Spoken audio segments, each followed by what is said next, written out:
どうも、ジラティです。ロストオデッセイ、また続きやっていきたいと思います。前回のその続きで、ガンガラ、さんの、屋敷に向かおうとしてるところで、屋敷の前に行って、録画ボタンを押そうかなと思ったんですけど、なんかね、街歩いててもさ、誰も会話とか今までなかったじゃないですか。なんだけど急にね、なんかこんな会話が入ってきたんでね、ちょっと今録画ボタンを押しちゃいました。まだ今向かってる最中なんですけど、気楽そうなマリウス、街の人何も話しないんだなと思ってたんですけど、どうやら話する人もいるみたいですね。さっきっていうか前回までのストーリー進めるとこういう会話も出てくるのかな。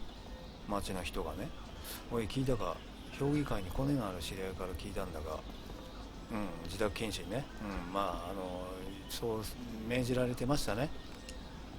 ブツブツ言ってるガレン、これ誰なの。その前の2人か。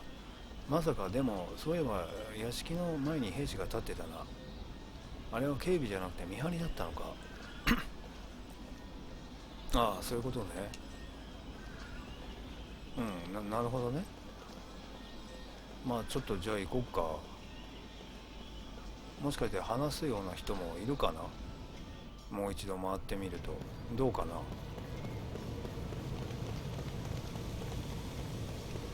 ねえ、わからないけどね。特にないかな。その辺の具合もまだこのそっか、前回撮ってなかったか。その辺の具合もまだ分かりませんね、このゲームのね。警備なんていたか。そういえば前回も特に何もないっすか。これはガンガラ家のマークなのか。どうなんだろうね。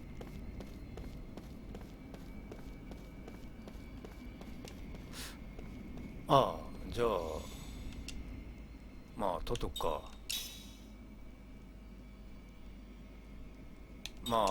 連続して撮ってるんで前回撮ったばっかだけど。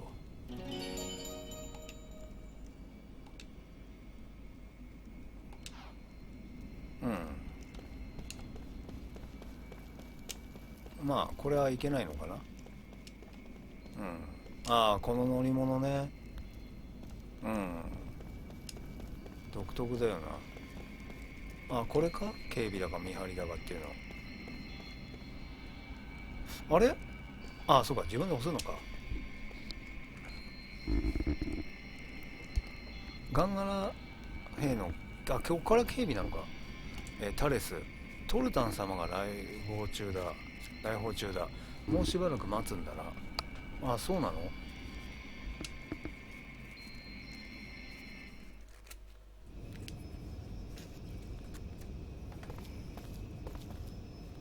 詳細。軟禁とはあまりに横暴だ。ロキシアン議長には私から断固抗議する。軟禁とガンガラ。若いのか。味方なのか。ありがとうございます、トルタン殿下。殿下。随分と頼もしくなられた。亡き戦王ジーハ様もお喜びでしょう。そっかそっか、私前回この国に王がいるのかとかいろいろ言ってたけど、そういえば城とかってもうあるんだもんね。そっかそっか。はあはあ、なるほど、殿下ね。じゃあロクシアン議長だっけより上、なんだろうけどね、立場的に。でも王っていうのは政治に干渉する立場なのか、この国のその構造として。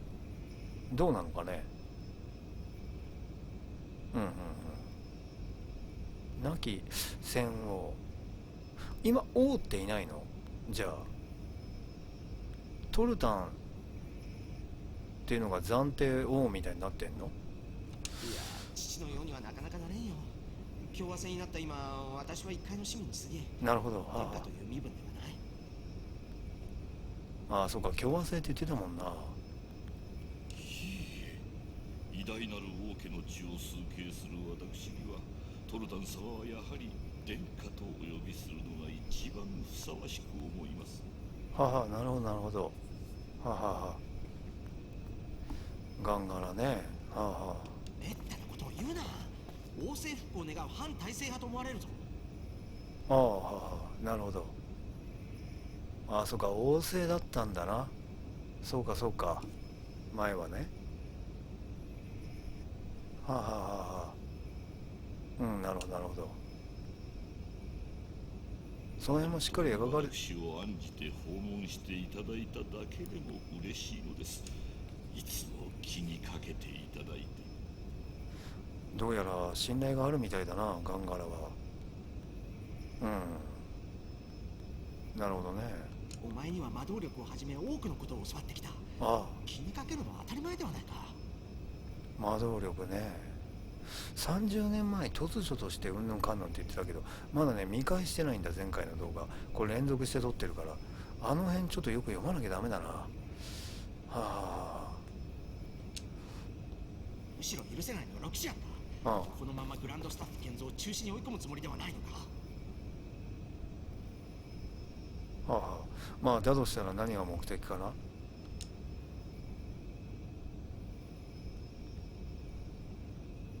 ああ、押すのか。失礼。私は悔しいのだガンガラ。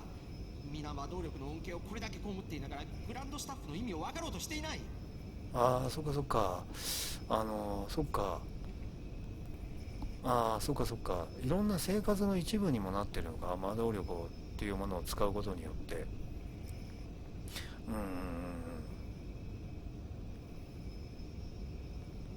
なるほどね。グランドスタッフによって魔導力が増幅されれば今以上に豊かな生活が保障されるというのに、そうとももう兵士だっていらなくなる。ああ、ああ、ああ、なるほどね。ああ。ただこの町は前回なんかちょっと読むと、昔ながらと最新のと、そういうのが入り混じったいい町だみたいなこと書いてあったね。どっちかっていうと昔ながらのままでいいみたいなことを思ってる感じなのかな、ロクシアンっていうのは。分かりませんけどね、まだね。まだ私にはちょっとね。お前がどんなにウーラの未来を見据え発展させんとしてグランドスタッフを検討しているか、皆視野が狭すぎる。ああ、でもどうなんだろう。まだ覚えらんないよ。ガンガラはウーラの未来を見据え発展させんとしてるのかね。もっと違う目的でなのかもしれませんね。まだ分かりませんね、私には。まあ少なくともトルザンはそう思ってんだ。見苦しいところを見せたな。とんでもございません。殿下がご理解くださっているのであれば私には十分です。それの真意のほどはどうなんだろうな、この人。ガンガラか。仮にグランドスタッフの建造が中止になったとしても、また新たなもっと素晴らしい魔導機関を開発するため研鑽を重ねるだけです。はあ、はあ、研鑽を重ねると言ってもなかなか許可してもらえないんじゃないか。まあ勝手に、だってねえ、金も必要になるだろうし、開発するには。まあなるほどね。何かあれば言ってくれガンガラ。力になる。ああ、トルタンはいいように立場を利用されなきゃいいけどね。もったいないお言葉です、殿下。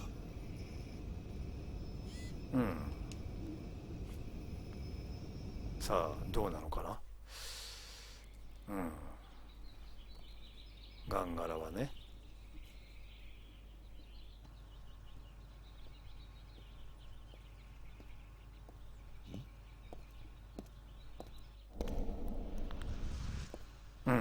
なるほど。へえ。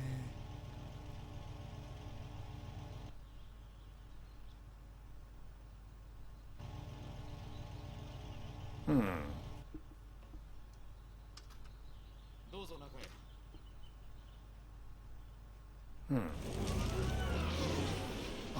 はトルタンが乗ってきたやつなんだ。ああ、なんかところどころ FF12 みたいな演出だな。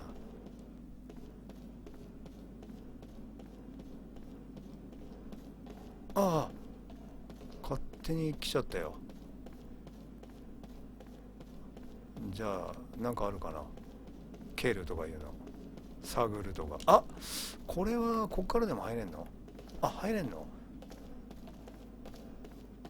まあ入れんのっていうか、そうか、ここは入れないんだもんな。うん。さて、どっち、まあどっちかこっちだよな、多分。あ、ちょっとこっち行ってみようか。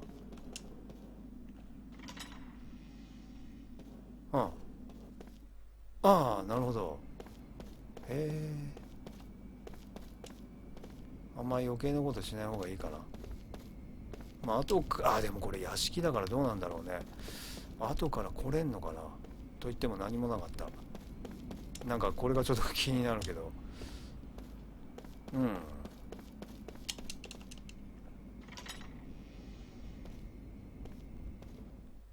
ん。なるほど。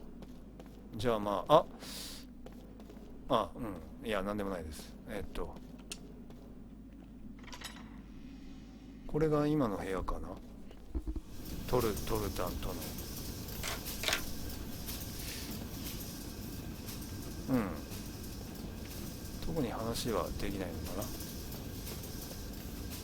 な。なんか、ちょっと待って、これあれなんじゃない？ケルじゃない？良質な砂鉄。なるほど。ここにはそういうものが確かにありそうだ。始まっちゃった。うん。あの女、裏に紛れ込んでいたとはな。あの女。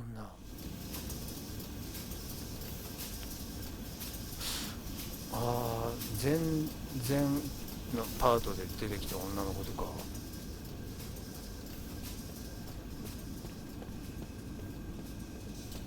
うん。またケルがあったぞ。木の実。ここね、なんか指定だから来れそうにないじゃんと思ってこうぐるぐる回ってんだけどさ、これは出るかだよな、多分あっち側のね。でもこっちにドアが2つないか。ここと、でも行けないのか。なんかよくわかんないけど、無理だよな。あれはどういうドアになってんだ。なんか気になってきた。ちょっとよく覚えらんないや。こっち側からなんか行けるのかな。これジャンプできないし無理だね。うん。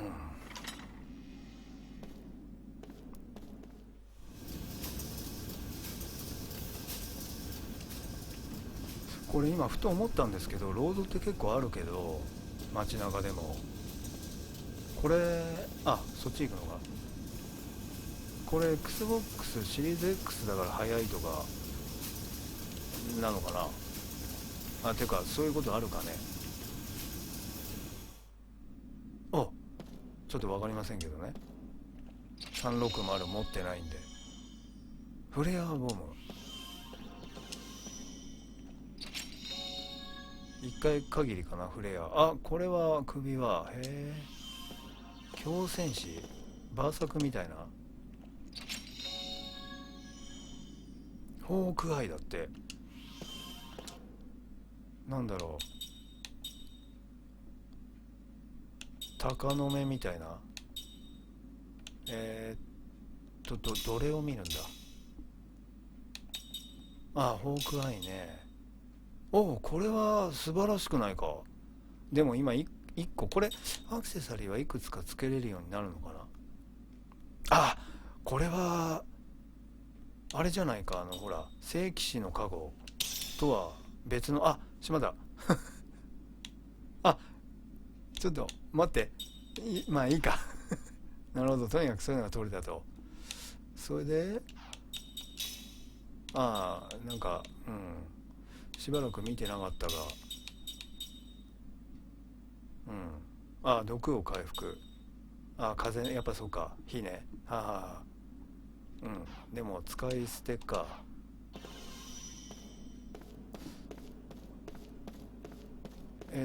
あれこっちに来るんじゃなかったの？ちょっとよくわからなくなっちゃったぞ。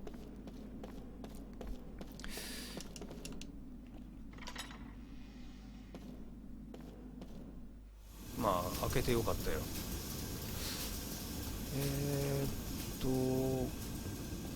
じゃあこっち？いやいや、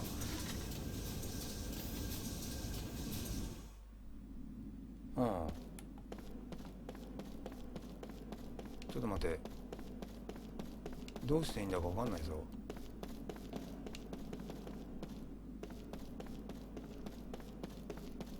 ここ中庭か。これ今入ってきたとこだろ。あれ、もう一回ここに、まさか帰らないのだから前なそうだよな。ちょっと待って、どっかにいた？どっかにいたの？まあいるよね、そりゃ。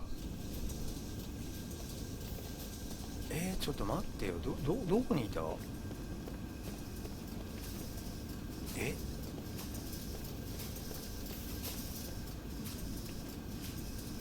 こんな迷ってるの私だけ？これそういうことか。いや、わからないだろ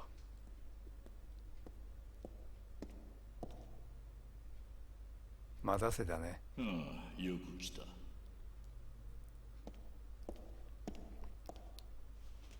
お、なんだって。お前を呼んだのは他でもないが。お待ちを。なんだ。ここ見つかっちゃったかな。来たよこっち。おい待てったら、あんたほんと短気だね。なぜここにいる？言っただろ、使い走りだって。あんたがちゃんとここに来るかどうか確かめに来たんだよ。よせ皆無、ヤンセンは味方だ。さっきはどうも。この男は役に立つ。小回りも利くし顔も広い。やっぱそれグランドスタッフの調査に連れて行くといい。いらん。ほらね、言うと思ったんですよ旦那調査に加わることになるもう一人の不死の者、どうも危険だ。なぜ？あれは元海賊だ。どういう経緯か今は我が国の正規兵だが、過去が過去だけに何をしでかすかわからん。女を牽制するためにもヤンセンは同行させるべきだ。何よりこの男、女の扱いには長けておってな。いい女だって聞いたけど、あんた顔見てんだろ。はい分かったよ。黙ってりゃいいんだろ。海賊。まあいい。わかった。そんじゃまあよろしくってことで。だが海部よ、信頼できる部下はお前だけだ。頼むぞ。私はしばらくここから出られない。グランドスタッフは私の夢の結晶。問題があるならばお前の不死の力を持って明らかにしてほしいのだ。わかるな？調査隊の派遣については追って沙汰がある。行け。どっちよろしく。疲れるやつですね、あいつ。ご苦労だった。旦那、あいつ絶対ヤバいですって。なんたって目が死んでる。ありゃ嫌だな。あんなのの見張りにこのギャラじゃ見合わないってもんですよ。いや、もうちょっとバカし色つけて笑わないと。言ってること分かりますよね。お前とはすでに魔導の契約を結んでいるではないか。あまり欲をかくと。おお、わかったちょっと落ち着いてくださいって。なんだ今の。これでも不服かね。冗談じゃねえや。命までは売ってませんで。なんだよ、どいつもこいつも疲れるやつばっ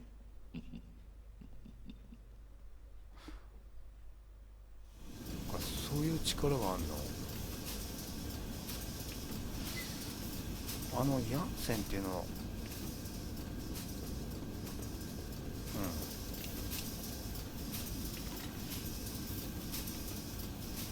なんか使えるやつだな、ヤンセン。よく確認までね。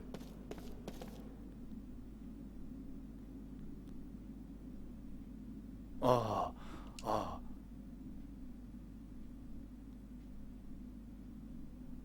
あ、ああ、はいはいはいはい。やっぱり無理か。だと思った。やっぱりそういうことか。ああ、いやいや、そういうこと言われると、でも大体取ったはず。あと、まあこういうとこにはないな。まあもう一回だけ見ようか。やっぱり入れないか。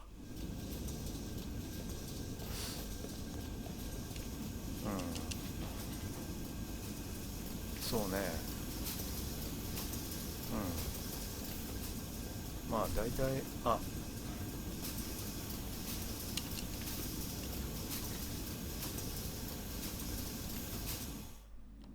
カイムはいいように使われてないだろうか。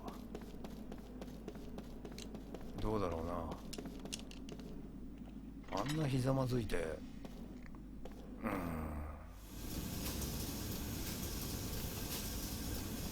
そういうタイプに見えないけどな。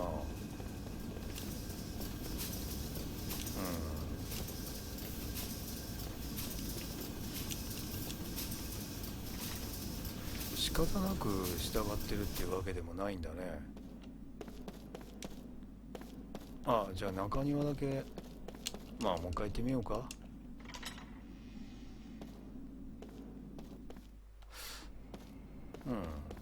まあないよね。こういけないんだもんね、これ以上ね。調べられるとかないのか。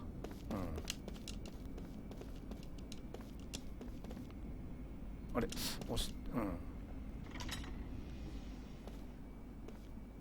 海賊。さっきなんかちょっと変な感じだったけど、ハンナの旅立ちとかいうのを前回長々読んだけど、そこになんか海での戦いみたいなことを、冒険譚みたいの聞かせてたっていうか、その時にね言ってた戦いっていうか、まあそれは聞かせてないけど、ハンナにはそういう感じでも勝ち合ったのかな。海賊戦ったことあるというか。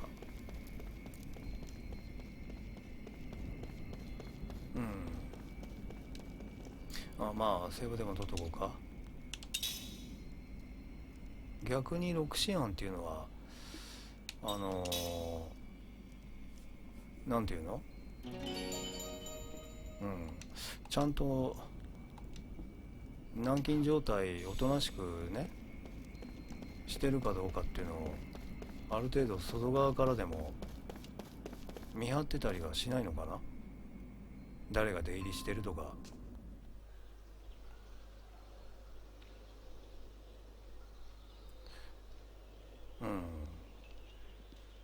さあ、こんな声だっけ。探したよ、あっちこっちさ。聞いたよ、グランドスタッフの調査。お互い貧乏くじ引いたって感じだね。無駄に生き残っちゃうといろいろ面倒で。なんだいけないよね。評議会で何聞かれた？お前には関係ない。そうかな。ねえ、どこかで会ったような気しない？警戒することないよ。記憶がないのはこっちも同じ。ああ、記憶ないのかやっぱり。お前もか。なんにも思い出せない。あ分かってることは自分がどうやらセス・バルモアって名前らしいことだけ。昔は海賊だったっていう人もいるよ。あ、ああ。二人とも不死身で記憶がないなんて変だよね。もしかしたら昔会っていたかもしれない。あんた見てるとそんな気がしちゃうんだよね。会っていたとしたら敵だったのか、それとも味方だったのか。ひょっとして愛し合っていたかも。おっと、明日からの旅が楽しみだね、カイム・アラゴナ。明日？まだ評議会から連絡来てないんだ。グランドスタッフ調査隊の出発は明日早朝。あんたのとこにも連絡行くと思うけど、私は旅のお供にまずはご挨拶ってことで。旅の友か。遅刻厳禁だからね。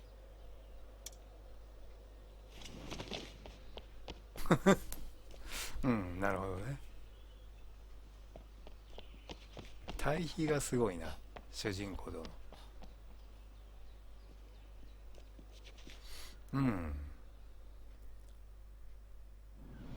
まあああいうキャラクターも5つの、まあこのゲームかな。さて相変わらずこのゲームあれこれやってなかったんだ。次何をどうしたら、これちょっと解明したいな本当。この中に入れるとかなんかあるんじゃないの？こういうのってよくさ、この中に入れてみようか。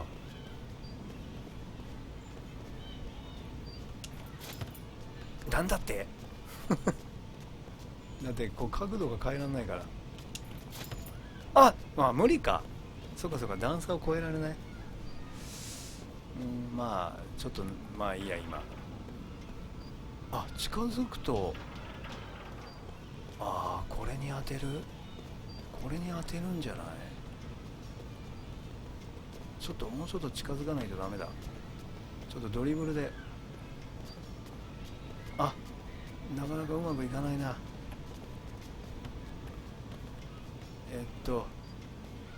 なんかスカーレットネクサスでもこういうのあったんだよ。いや無理だ無理だ、こっからじゃ無理。ちょっともっと近づかなきゃ。私には無理だ。そもそも当てたって何もないかもしれないのに失敗したくない。もうちょっと。よし、体だよねなんかあるんじゃないの。なんかあると思うんだよな。子供に蹴るのかわかんないけど。宿屋、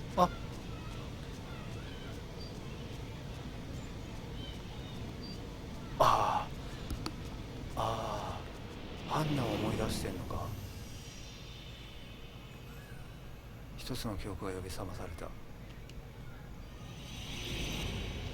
まずい、これまた長いな。夢を見る。後でもう一回見れんだっけ。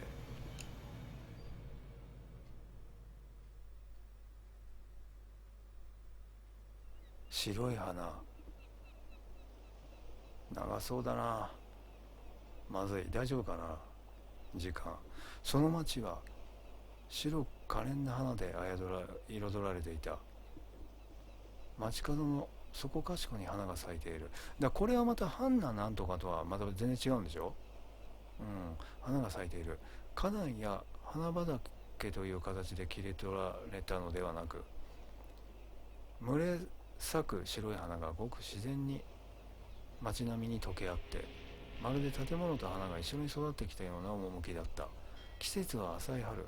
町が背にした山には雪がまだ残っていたが、南に面した海はうららかな陽光を浴びて穏やかに穏やかにたゆたっている。古くから栄えた港町か。今や客船や貨物船が、なんか汽笛が鳴ってるよ。日に何隻も鳩場を出入りしている。その町は白く可憐な花で、けれどこの町の歴史はある年のある一日を境に、なんかあったんだね。以前と以後に分かれる。歴史年表に刻まれた時間の分水嶺っていうの、それをこの町の人々は語りたがらない。物語に してしまうにはあまりにも悲しい記憶だったか。カイムは知っている。知っているからまたこの町にやってきただって。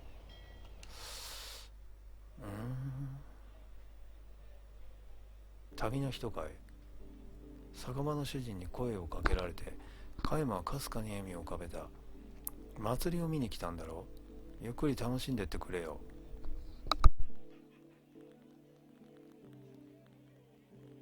主人は上機嫌に言った。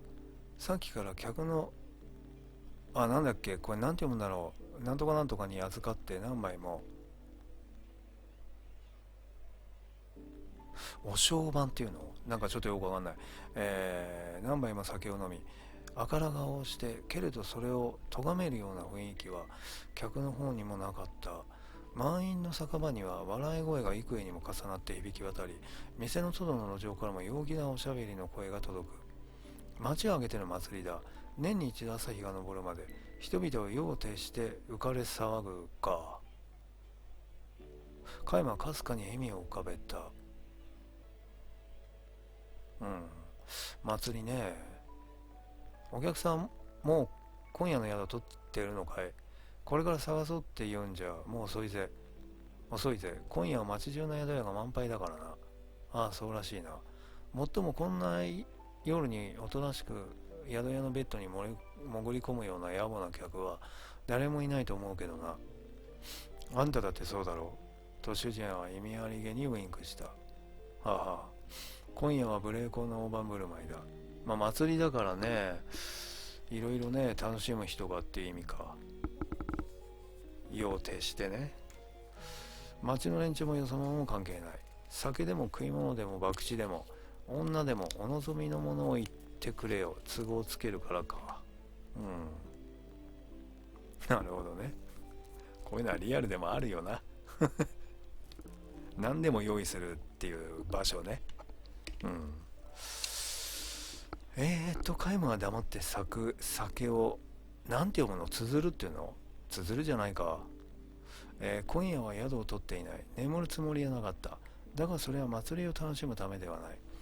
夜明け前の夜の闇が最も深くなった頃、祈りを捧げる。そうなの。山と海の狭間からなんかついでるよ。顔を出した朝日に見送られて街を出る。この前訪ねた時もそうした。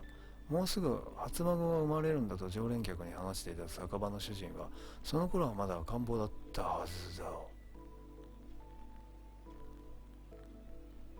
カイムのショットグラスにおごりだ飲んでくれと酒を継ぎ出した主人は怪訝そうにカイムの顔を覗き込んで、祭りがあるから来たんだろうここにと聞いた。そういうわけじゃないんだ。なんだ知らなかったのか。たまたま今夜ここに来たっていうだけなのか。そんなところだな。商売で来たんなら今夜は諦めな。まともな話なんて誰もできやしないよ。今夜だけは特別な夜だからと主人は言った。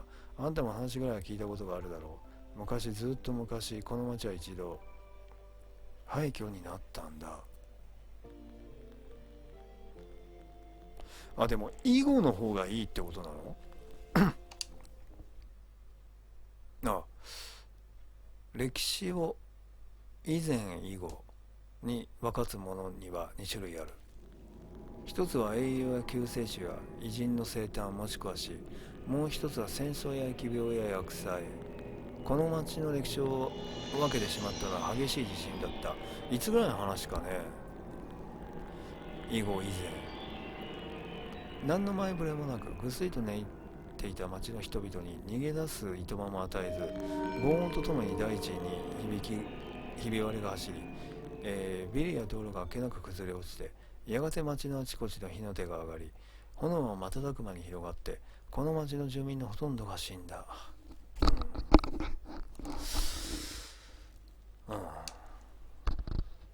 想像もつかないだろう。俺もガキの頃に学校で教わっただけで、復活祭って言われても本当はどうもピンとこないんだ。ああ、なるほど。とにかく昔の話だからな。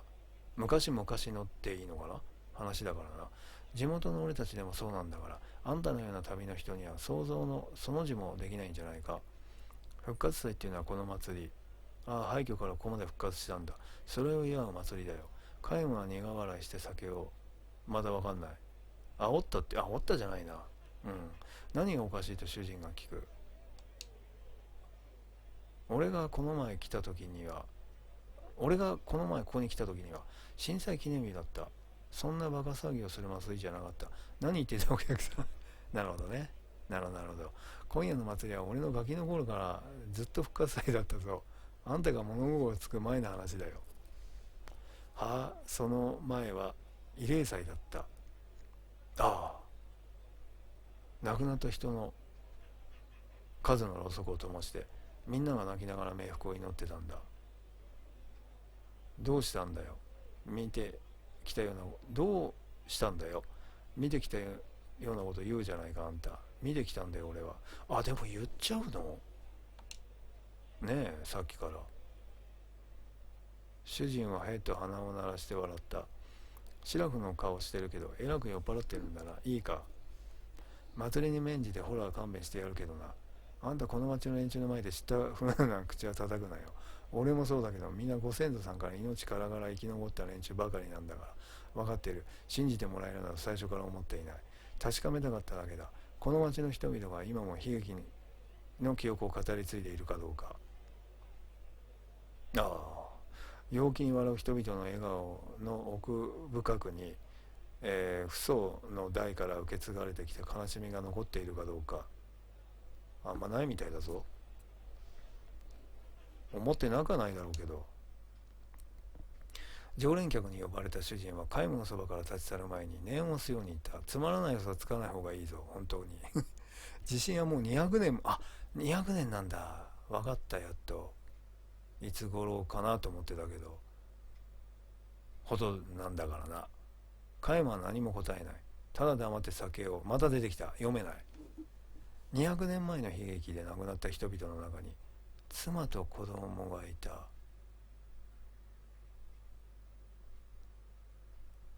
ああ、永遠の生を生きる皆無がめとったっていうのかな。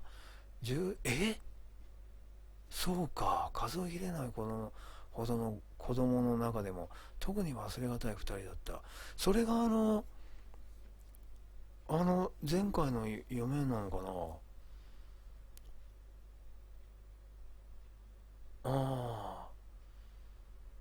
な。なのになんで、そっか、自分の子供の夢見てそのハンナを思い出したってことか。で、今も子供を見て自分の子供を思い出したのかな。今はそこの公園みたいなところにいた。なんで特に忘れがたいのかな。地震でっていうことかな。しかしすごいな。十数人。まあ少ないかな。何百年っていうか1000年だっけ。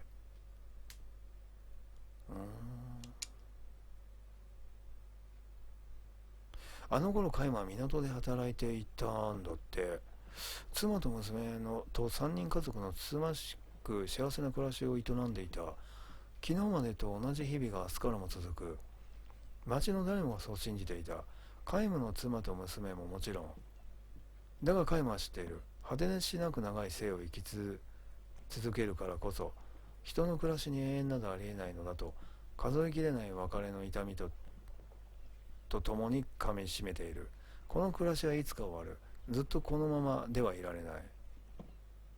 しかしそれは決して悲しむべきことではない。永遠を手に入れることが叶わない人間たちはその代わり今を愛し慈しむことを知っているのだから。いやでもそう思わないからな、生きてる普通の人たちはね。まあそう思ってれば余計ね、今を愛しっていうのは。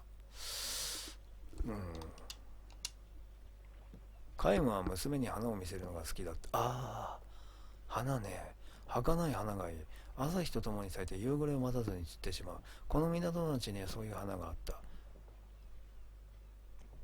さっきの白い花のことか。早春に咲く白く可憐な花だ。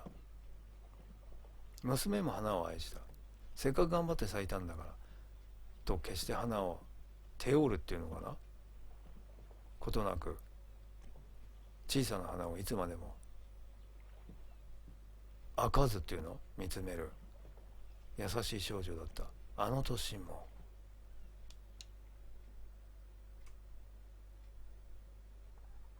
もうすぐ咲くね。つぼみもうこんなに大きくなってるから。娘は家の近くの路上に白い花を見つけ嬉しそうに言っていた。明日咲くかな。そうね、明日の朝早起きして見てごらんと答える妻の声も弾んでいた。でも咲いてもすぐに枯れちゃうから残念だね、あのお花さん。だからいいのよ、咲いてるところを見たら運がいいわけだから、それだけでも楽しくなるでしょうと。でも私たちはよくてもお花さんかわいそうじゃない。せっかく咲いたのに一日で枯れちゃうなんてと。そうね、一瞬部屋に流れた、寂しい空気をカイマはそっとすくい取るように笑って二人に言ってやった。幸せは長さじゃないんだ。パパ、それってどういうこと？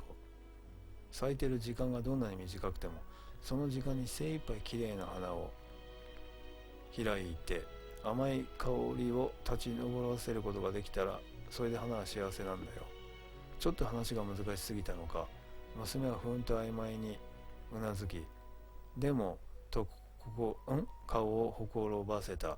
パパが言うならきっと本当だね。年取らないの？お前の笑顔の方が満開の花よりずっと綺麗だよ。そう言ってやればよかった後になって思う。何気なく口にしたその言葉がささやかな予感になっていたというのも後になってから知ったことだった。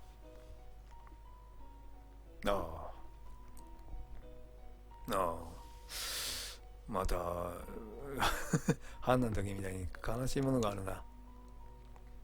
さあ明日はお花さん見るんでしょう。早く寝なさい。はーいと、ママも寝るから。じゃあパパおやすみなさい。あなたは私先に寝るからね、おやすみなさい。カイムは昼間の疲れを癒す一杯の酒を味わいながらおやすみと答えた。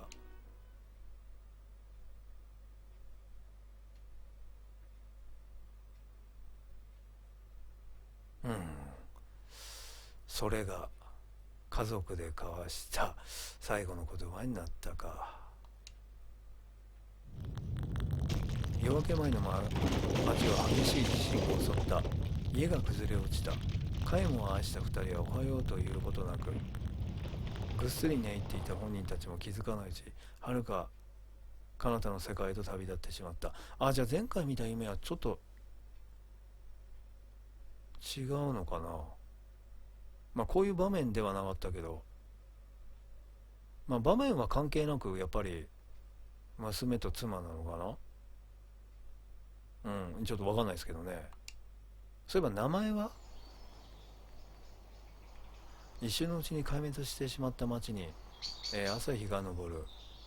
瓦礫の中に花が咲いていた。娘が楽しみにしていたそこに映ってるね。していた白い花だった。冷たくなった娘の亡骸にその花を手向けようとしてやめた。花を摘むことはできない。わずか一日限りの花の命を奪う権利は誰にも、この大地に生けとし生けるものの誰にもないのだと気づいたから。そうか、この花を見れなかった。先に天国を行って待っていてくれとは言えないか。パパもいつかそこへ行くからとは言えない。愛する者との再会は叶わない。千年の命を持つということは千年分の別れを背負ったまま生き続けなければならないということでもあった。辛いね、ある意味。でもやっぱ人間だからなのかな。なぜ家族を持ってしまう。やっぱり寂しさに負けるのかな。それとも愛してしまったから。どうなんだろうね。私ね、まさかここでも朝栗のことを語ると思わなかったんだけど前回のねトゥームレイダーシリーズでも語ってたんだけど、今から言うことは語ってないけどね、朝栗っていう意味では語っちゃうんだけどさ、つまりさ、カサンドラもさね、2000年以上生きることになっちゃったんだよ。まあいろんなことがあってねまあいろんな話ぶっ飛ばして今話してんだけど、だから、誰をなんていうので、しかも最後が自分でも分からなかったわけ。ずーっと生き続けなければならなかった。だからそれを思うとね、ちょっとね涙なくしてはさちょっといられなかったんだよね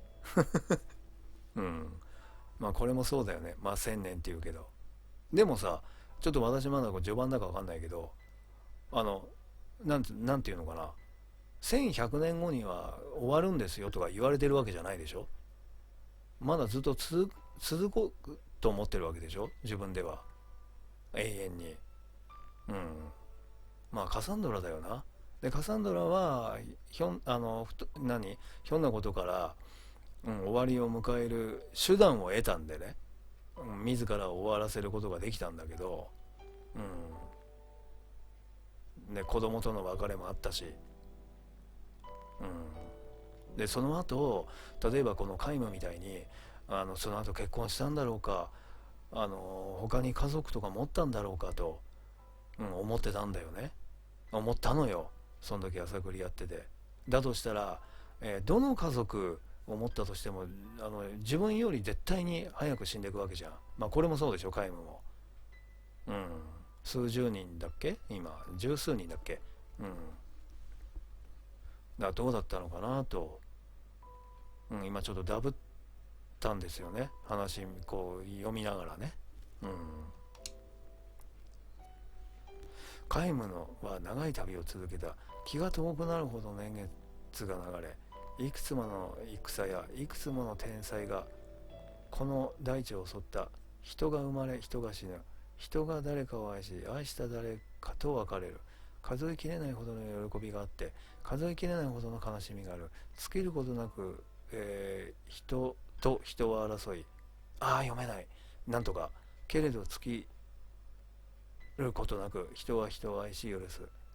歴史はそうやって積み重なっていき、過去の涙は少しずつ祈りへと形を変えていく。いやー、もうカイムの気持ちを分かるのはカサンドラしかいないな。なるほどね。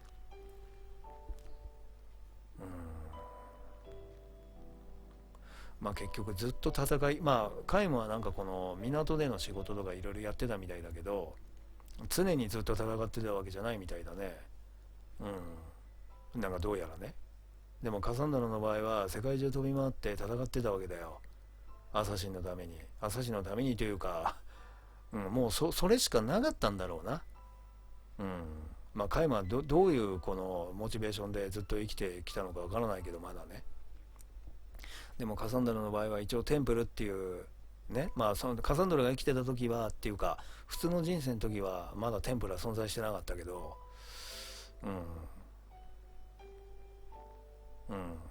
まあ奴らを何とかするっていうことでモチベーションを保って生きてたのかなとかね。その後は描かれてないんでわからないんですけど、私ねバルハラまでやってないのよ。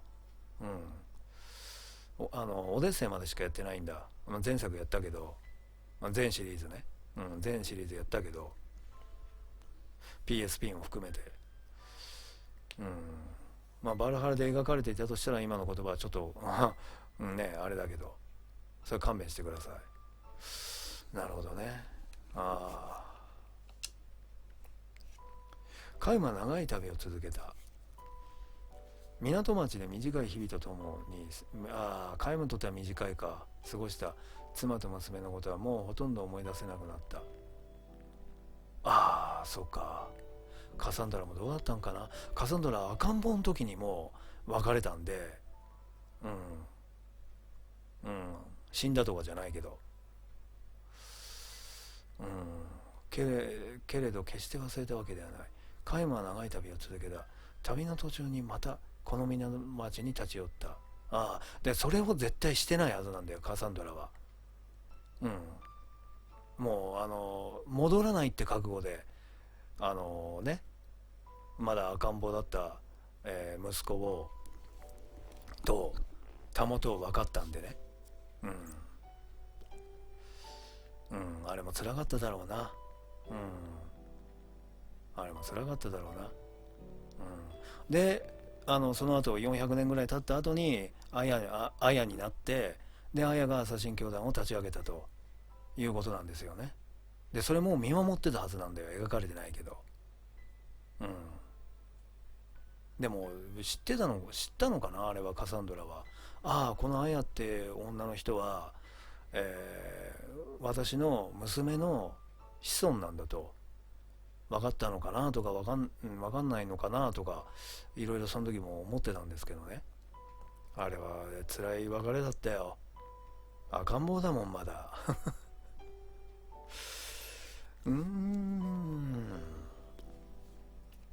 でも立ち寄っちゃったんだ。夜が更けるにつれて賑わいを増してきた町が、東の空がわずかに、なんていうものを白んできたっていうの頃には、誰に合図されるわけでもなく静かになった。カイムは町の中心の広場に佇んでいた。祭りを楽しんでいた人々も一人また一人と広場に集まってきて、気がつくと石畳の広場は人で埋め尽くされていた。ようあんたも来てたのか。酒場の主人に肩を叩かれた。カイムが黙って微笑むと、主人は少し照れくさそうに、さっき言い忘れたことがあったんだと言った。なんだ。地震は遠い昔のことだよ。俺の親父はおふくろはもちろん、じいさんやばあさんだって知りやしない。こう言っちゃなんだけど、廃墟になったこの町を相続することさえ俺にはできないよ。わかるよ。でもな、自分が経験しなかったことでも忘れてないってことって世の中にあるんじゃないかな。俺は俺だけじゃないな。この町の連中はみんな200年前の地震のことを忘れてないんだ。想像もつかないくせに忘れてないんだよ、俺たちは。さっきのその言ってたこと、これによって少し救われるね。わかるよ。わかるだろうな。とカイムがもう一度うなずいた時、広場に草原なメロディーが響き渡った。地震がこの町を襲った。時刻だった。集まった誰もが目をつぶり、手を合わせて祈りを捧げる。酒場の主人もカイムも、まぶたの裏に死んだ妻と娘の笑顔が浮かぶ。明日が来ることを信じて疑わない笑顔は、どうしてこんなにも美しく、こんなにも悲しいのだろ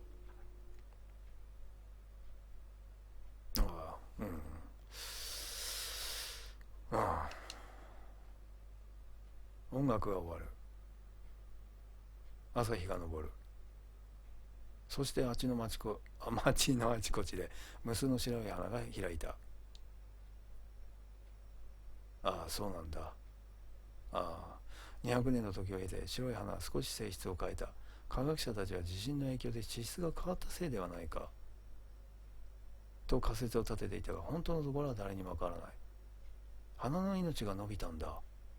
一日限りで枯れていた花が3日4日と咲き誇るようになった。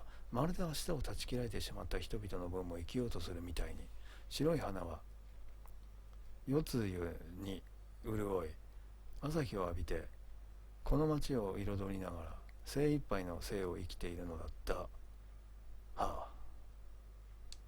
なんだろうね。いいね。いや時間が来たんで、蹴ったっけ？蹴ったな。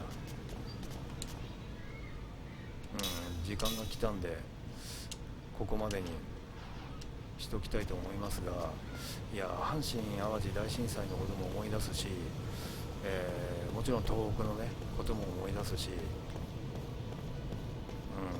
私はね、東北のことももちろん衝撃的なんだけど、阪神・淡路大震災も、ちょっといろいろあるんですよね。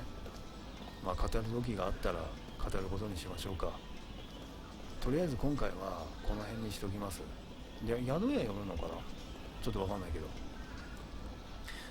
いやー、いろいろ語りたいことあるからいいでしょう。では今回もご視聴いただきありがとうございました。次回の動画でまたお会いしましょう。ジェラティでした。じゃあね。